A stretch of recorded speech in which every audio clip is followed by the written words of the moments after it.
Hello everybody, मेरा नाम शिव मिश्रा है और आज हम लोग ये जानते हैं कि जैसे प्रेजेंट टाइम में आज तक ज़्यादातर न्यूज़ ये आती है कि जो रिमांड मजिस्ट्रेट होते हैं, मतलब जब पुलिस किसी पर्सन को अरेस्ट करके मजिस्ट्रेट के सामने लेके जाती है, तो अगर अगर उसमें अ,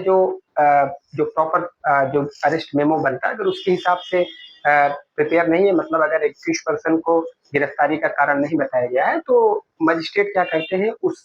उस रिमांड को, जो पुलिस जिस पर्सन को लेके आता है, जिस एक्यूज को लेके आता है, उसकी रिमांड को एक्सेप्ट नहीं करते। क्योंकि अगर देखा जाएगा तो अगर किसी एक्यूज पर्सन को गिरफ्तारी का कारण अगर उसको नहीं बताया जाएगा, तो ये उसके कॉन्स्टिट्यूशन, जो उसके संविधान ने जो उसको अधिकार दिया, उसका उल्लंघन है। और article, I think section article जो है 22 सब क्लॉज 1 में इसके बारे में है कि कोई भी पर्सन को अगर अरेस्ट किया गया है, तो उसको गिरफ्तारी का कारण बताना ये उसका संवैधानिक अधिकार है। अगर उसका उल्लंघन है तो वो गिरफ्तारी ही पूरी तरीके से अवैध है। और इसलिए जब पुलिस लेके आती है और अगर उसको गिरफ्तारी का कारण नहीं बताया गया होता है, तो डेफिनेटली जो रिमांड होते हैं वो रिमांड रिफ्यूज हो जाते हैं। तो प्रेजेंट टाइम में, अच्छा, ये आज की बात नहीं, जब हमारा कॉन्स्टिट्यूशन 1950 जो है, उसमें ये प्रोविजन बहुत पहले से बना रहता था कि हर एक पर्सन का, या क्योंकि देखिए किसी पर्सन को अगर अरेस्ट किया जाता है और उसको जेल भेजा जाता है, तो उसका जो फंडामेंटल राइट है उसका वायलेशन होता है, क्योंकि right to life and personal liberty हर एक पर्सन का फंडामेंटल राइट होता है। तो अगर किसी का व्यक्तिगत स्वतंत्रता का जो अधिकार है वो संवैधानिक अधिकार है, किसी को अरेस्ट किया गया, डिटेन कर दिया गया, तो उसका जो व्यक्तिगत स्वतंत्रता का अधिकार क्या होता है, प्रभावित होता है। तो इस सिचुएशन में, जैसे ये सब सिचुएशंस में अगर हम रिसेंटली में देखें, रिसेंट का अपडेट देखिए, तो ऑनरेबल हाई कोर्ट, अगर हाई कोर्ट का अगर हम देखें, तो एक मिसलेनियस रिट पिटीशन थी, आई थिंक सेक्शन, उसका जो नंबर था 934/2025, मंजीत सिंह उर्फ इंदर उर्फ मंजीत सिंह चन्ना वर्सेज स्टेट ऑफ यूपी के नाम पे थी। तो इसमें ऑनरेबल हाई कोर्ट ने, इलाहाबाद हाई कोर्ट ने डायरेक्शन दिया, गाइडलाइन दिया पूरे यूपी में डीजीपी लेवल को कि एक प्रॉपर एक अरेस्ट मेमो प्रिपेयर करे, और अगर इसका फॉलो नहीं किया जाएगा तो वो जो रिमांड होगा वो रिमांड सही नहीं होगा, और जो मजिस्ट्रेट रहेंगे वो रिमांड नहीं लेंगे। गिरफ्तारी का कारण डेफिनेटली उसको इक्कीस पर्सन को बताना जरूरी है। तो इस चीज को, इस पर्टिकुलरली यूपी के बारे में बात करें, तो जब ये जो मंजीत सिंह उर्फ मनजीत सिंह चन्ना, जब ये miscellaneous writ petition 934/2025 Allahabad high court ने जब इसको पास किया, तो यूपी गवर्नमेंट ने क्या किया, जो उन्होंने एक प्रॉपर प्रोफार्मा सेट किया, जिसमें गिरफ्तारी अरेस्ट मेमो के लिए प्रॉपर उन्होंने एक प्रॉपर उन्होंने बताए सारी चीजें, क्या क्या चीजें फुलफिल करना है। और पर्सनल, जब किसी व्यक्तिगत अगर तलाशी भी ली जा रही, तो उसके बारे में भी एक उन्होंने प्रोफार्मा बताया, जो प्रेजेंट टाइम में एप्लीकेबल है। और हर एक इन्वेस्टिगेशन ऑफिसर को अगर किसी पर्सन को अरेस्ट करा, तो उस जो प्रोफार्मा बनाया गया, उस प्रोफार्मा में के हिसाब से सारी इन्फॉर्मेशन को सबमिट करना होता है, और सबमिट करने के बाद तब उस पर्सन को मजिस्ट्रेट के सामने लाता है। अगर उसमें कोई कमी होती है तब भी मजिस्ट्रेट उसको नहीं लेता। तो ऐसा कोई बड़ी बात नहीं है कि गिरफ्तारी मेमो जो है और व्यक्तिगत तलाशी के संबंध में जो यूपी गवर्नमेंट ने जो नए प्रोफार्मा सेट किए, वो प्रोफार्मा किस आधार पर सेट किए, अगर हम पहले के सीआरपीसी देखेंगे, तो सीआरपीसी के सेक्शन 50 में इसके बारे में मैंडेट प्रोविजन था। सेक्शन 50 देखेंगे, और प्रेजेंट टाइम में अगर हम बात करें, तो आई थिंक सेक्शन 47 बीएनएसएस में इसके बारे में प्रोविजन है, जहाँ पे गिरफ्तारी जो मेमो जो बनाया गया है, उसमें सेक्शन 47 और सेक्शन 48 को कंसिडर करते हुए गिरफ्तारी मेमो बनाया गया है, जो प्रेजेंट टाइम में एप्लीकेबल है। और देखा जाएगा आर्टिकल 22 सब क्लास 1, जो कि मैंने पहले ही डिस्कस किया, ये कॉन्स्टिट्यूशन ऑफ आर्टिकल 22 सब क्लास 1 इसको कंसिडर करते हुए गिरफ्तारी मेमो और व्यक्तिगत तलाशी के संबंध में एक चार्ट बनाया गया, एक प्रोफार्मा बना के दिया गया, जो हर एक इन्वेस्टिगेशन ऑफिसर को अगर किसी को अरेस्ट कर रहा है, तो उसको उस फॉर्मेट में सारी इंफॉर्मेशन कंप्लीट करके ही लाना होता है। अगर हम पहले इलाहाबाद हाईकोर्ट की बात छोड़ के अगर हम देखते हैं कि अपेक्स कोर्ट के क्या क्या इसके व्यूज थे, तो जो गिरफ्तारी का कारण ना बताना, अगर किसी पर्सन को अरेस्ट कर लिया गया, उसको अगर उसको गिरफ्तारी का कारण नहीं बताया गया, तो पूरी तरीके से ये उसके फंडामेंटल राइट का वायलेशन है। और ये चीजें सिर्फ ऐसा नहीं है कि मंजीत सिंह उर्फ मंजीत सिंह चन्ना वाले ही जजमेंट में इलाहाबाद हाईकोर्ट ने कंसिडर किया, इससे पहले भी अगर हम देखें, तो Pankaj Bansal versus Union of India का एक जजमेंट था, ऑनरेबल अपेक्स कोर्ट का जजमेंट था। दूसरा Ashish Kakkar versus territory of Chandigarh के जजमेंट थे, जिसमें सुप्रीम कोर्ट ने इस चीज को कंसिडर किया। अगर और भी चीजें देखेंगे तो Pravir, I think Pravir Purkayastha versus NCT of Delhi का केसेस था, जिसमें अपेक्स कोर्ट ने इसके बारे में गिरफ्तारी का कारण बताने को बारे में बताया है। और भी अगर जजमेंट देखेंगे, Vihan Kumar versus state of Haryana, तो ये सब जजमेंट है अपेक्स कोर्ट के, जहाँ पे अपेक्स कोर्ट ने ये चीज बताया, किसी पर्सन को अगर अरेस्ट किया जा रहा है तो गिरफ्तारी का कारण उसको बताना जरूरी होता है। आगे क्या चीजें हैं, जो अरेस्ट मेमो जो प्रिपेयर किया गया है, जो प्रेजेंट टाइम में अप्लीकेबल है, वो मैंने आपको बताया कि बीएनएसएस के जो सेक्शन 47 है, 48 हो गया, या फिर प्रेजेंट टाइम में जो सुप्रीम कोर्ट के जो डायरेक्शंस हैं, जो ऑनरेबल हाई कोर्ट के रिसेंट डायरेक्शंस हैं, और article 20 sub clause 1, 22 sub clause 1 को कंसिडर करते हुए एक प्रोफार्मा बनाया गया। उस प्रोफार्मा में जो चीजें, जो इंफॉर्मेशन दी गई है, वो इंफॉर्मेशन जैसे एक्यूज पर्सन का पूरा नाम क्या है, और उसका एलियस अगर उर्फ किसी और नाम से जाना जाता है तो वो उसका पता क्या है, उपनाम क्या है, और उसका परमानेंट एड्रेस क्या है, टेम्पोररी एड्रेस क्या है, उसका मोबाइल नंबर क्या है, आधार कार्ड नंबर क्या है, और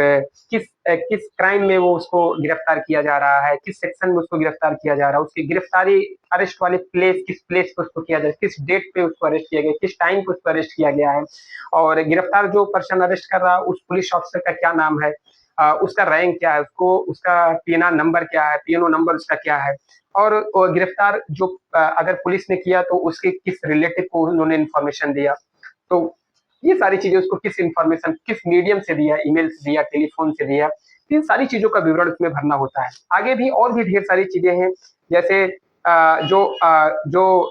अगर ऐसा नहीं है, अगर हम देखें अपने सेक्शन बीएनएसएस के सेक्शन 48 सब क्लास 1 में देखेंगे, तो अगर कोई पर्सन अरेस्ट किया गया है तो उसके उसके फैमिली मेंबर्स को, उसके रिलेटिव को उसके बारे में इन्फॉर्म करना जरूरी होता है। ऐसा सेक्शन 48 में है। नोडल अफसर मतलब सुपीरियर अथॉरिटीज को भी इसके बारे में अरेस्ट किसी को किया गया तो उसको इन्फॉर्म किया जाए, तो ये सेक्शन बीएनएसएस के सेक्शन 48 सब क्लास 1 में इसके बारे में प्रोविजन है। तो इन सारी चीजों को कंसीडर करते हुए जो बीएनएसएस में जो प्रोसीजर है, जो ऑनरेबल अपेक्स कोर्ट के जो गाइडलाइन है, जो D K Basu state of Bengal के जो गाइडलाइन है, अरेस्ट करते समय हर एक पर्सन के जो राइट होते हैं, उन सारी चीजों को कंसीडर करते हुए प्रेजेंट टाइम में अगर किसी पर्सन को अरेस्ट किया जा रहा है तो एक प्रॉपर अरेस्ट मेमो, जिसमें सारी इंफॉर्मेशन, वो चीजें होती, गिरफ्तारी का कारण क्या है, क्यों गिरफ्तार किया गया है, पुलिस अधिकारी की उपस्थिति में कोई कॉन्जेबल ऑफेंस कर रहा था, तो उन सारी चीजों का विवरण पूरे डिटेल में भरना होता है और भर के मजिस्ट्रेट के सामने लाना होता है। मतलब मोटी मोटी चीजें क्या है कि अगर किसी पर्सन को पुलिस अरेस्ट कर रहा है तो उसका एक कॉन्स्टिट्यूशन राइट है कि उसको ये जानना, उसका एक कॉन्स्टिट्यूशन राइट है कि उसको किस अपराध में उसको गिरफ्तार किया जा रहा है। अगर उसको गिरफ्तारी का कारण नहीं बताया गया है तो डेफिनेटली उसके फंडामेंटल राइट का वायलेशन है, और उसकी जो अरेस्ट है वो इलीगल है। ढेर सारे देखेंगे, रिमांड हमारे यहाँ भी कोर्ट में, जहाँ हम लोग भी प्रैक्टिस करते हैं, अगर उसको फॉलो नहीं किया गया तो कोर्ट रिमांड को रिफ्यूज कर देती है। और अगर मजिस्ट्रेट ने अगर उसको मान लीजिए एक्सेप्ट भी कर लिया, तो आप हैबियस कॉर्पस की रिट लगा के आप ऑनरेबल हाई कोर्ट में जा सकते हैं। जो रिट जुरिडिक्शन है, अगर सुप्रीम कोर्ट जाना चाहेंगे तो आर्टिकल 32 है, और अगर हाई कोर्ट में जाएंगे तो 226 में आप क्या कर सकते हैं, आप रिट जुरिडिक्शन में जाके आप अपने, अगर आपको गिरफ्तारी का कारण नहीं बताया गया और मजिस्ट्रेट ने अनदेखा भी कर दिया, वैसे मजिस्ट्रेट अगर गिरफ्तारी का प्रॉपर कारण आपको नहीं बताया गया तो मजिस्ट्रेट रिमांड को एक्सेप्ट नहीं करते। अगर मजिस्ट्रेट ने मान लीजिए कर दिया है तो आप इसके अगेंस्ट में ऑनरेबल हाई कोर्ट जाइए और वहाँ पे हैबियस कॉर्पस की रिट फाइल करके आप रिट जुडिक्शन में जाके आप अपनी रिलीफ पा सकते हैं। कुछ चीजें और हैं, जैसे अगर किसी पर्सन को अरेस्ट किया गया है तो जो पर्सन उसको अरेस्ट कर रहा है उसका नेम प्लेट होना चाहिए, उसका पीओ नंबर साफ साफ दिखना चाहिए, और पता चलना चाहिए किस पर्सन ने उसको, और वो वर्दी में होना चाहिए अगर पुलिस अधिकारी है। तो डेफिनेटली ये एक चीजें हैं जिससे किसी पर्सन का कोई जो फंडामेंटल राइट है, क्योंकि देखिए किसी को अगर अरेस्ट कर लिया जाता है तो उसकी व्यक्तिगत स्वतंत्रता बहुत प्रभावित होती है। तो सुप्रीम कोर्ट के भी जितने जजमेंट है और जो प्रोसीजर है, और अच्छा अगर अरेस्ट, गिरफ्तारी का कारण अगर किसी को नहीं बताया, उसको अरेस्ट कर लिया गया, तो ये एक नॉर्मल हर एक पर्सन का एक फंडामेंटल राइट का ही वायलेशन नहीं हो रहा है, एक ये प्रोसीजरल एक फॉल्ट है, और इसका बेनिफिट हमेशा एक्यूज पर्सन को मिलेगा, क्योंकि अगर आपकी गिरफ्तारी ही अवैध है, इलीगल है, तो आपका प्रोसीजर ही गलत है, तो उसमें किसी को कन्विक्शन नहीं किया जा सकता, उसमें किसी वो प्रोसीजर, क्योंकि देखिए जो प्रोसीजर क्रिमिनल डिफेंस लॉयर के लिए के लिए और इन्वेस्टिगेशन ऑफिसर के लिए क्या होता है कि जो कानून में जिस तरीके से, जिस मोड मैनर से बताया गया, उसी तरीके से ही आपको, उसी प्रोसेस को आपको फॉलो करना होता है। अगर वो प्रोसेस आपने नहीं फॉलो किया, तो आपका जो वर्क है वो इल्लीगल होता है, और इल्लीगल जब होगा तो उसका बेनिफिट सिर्फ और सिर्फ 21% को मिलेगा। तो और भी चीजें क्या है कि अगर किसी पर्सन को अरेस्ट किया गया है, तो इन्वेस्टिगेशन जो पर्सन अरेस्ट कर रहा है उसकी जिम्मेदारी है कि उसको बताए कि आपको बेल मिल सकती है, बेलेबल ऑफिस में उसको बताएं कि बेल मिल सकती है, नहीं मिल सकती। और दूसरी चीज एडवोकेट, यस डेफिनेटली एक पर्सन का फंडामेंटल राइट है कि अगर किसी पर्सन को लीगल हेल्प चाहिए, तो डेफिनेटली वो क्या कर सकता है, एडवोकेट हायर कर सकता है, एडवोकेट से मदद ले सकता है। लेकिन जब पुलिस अगर रिमांड पे है, तो अगर कोर्ट तब भी परमिशन करती है, अगर पुलिस ने किसी को रिमांड में लिया है, तो तब भी एडवोकेट एक प्रॉपर डिस्टेंस पे क्योंकि रह के उस चीज को कर सकते हैं। मतलब जब उन लोगों का जब वो होता है, क्या नाम है, दोनों लोग पुलिस और एक पर्सन जब इंट्रोडक्शन होता है, जब उन लोग बातचीत, उन लोग कोई चीजें उससे पूछना चाहते हैं, तो एडवोकेट वहां पे रहता है, तो जिससे उसका जो, क्योंकि पुलिस हमेशा किसी को कस्टडी में लेने के बाद मार पिटाई करने लगती है, तो जब एडवोकेट रहता है तो उसका जो फंडामेंटल राइट है वो चीजें सेफ रहता है, उसकी चीजें रहती है। तो एडवोकेट का रहना भी हर एक पर्सन का एक फंडामेंटल राइट है, क्योंकि उसका भी राइट है भाई कि उसको प्रॉपर डिफेंस मिले, वो एक एडवोकेट कर सकता है। लेकिन जब पुलिस कोई चीज पूछताछ कर रही है, तो एडवोकेट को थोड़ा सा सेपरेट डिस्टेंस पे रख के वो चीजें पूछताछ कर सकती है। रिमांड के समय भी कोर्ट से परमिशन लेके ही, अच्छा अगर इनिशियली 24 घंटे के अंदर में, 24 घंटे के अंदर पुलिस को मजिस्ट्रेट से बिना किसी ऑर्डर के वो 24 घंटे तक पुलिस रख सकती है। वो लेकिन कोई चीज उसको रिकवर करना है, तो 24 घंटे के अंदर उसको मजिस्ट्रेट को परमिशन की जरूरत नहीं, लेकिन 24 घंटे से ज्यादा अगर होता है तो उसको मजिस्ट्रेट के सामने प्रोड्यूस करना होता है, क्योंकि 21% को 24 घंटे से ज्यादा पुलिस अपनी कस्टडी में नहीं रख सकता, वो कोर्ट के परमिशन से रख सकता था। पहले क्या था, पहले जब जेल भेज दिया गया, तो जो इनिशियल शुरू के 15 दिन होते थे, पुलिस उसी में पुलिस रिमांड ले सकती थी 21% को। लेकिन अब की सिचुएशन बीएनएसएस आने में ये चेंजेस हो गए, इन्वेस्टिगेशन के समय, ड्यूरिंग इन्वेस्टिगेशन पुलिस कभी भी क्या कर सकती है, 15 दिन तक मैक्सिमम पुलिस किसी को रिमांड पे ले सकती है। ये सारी चीजें हैं जो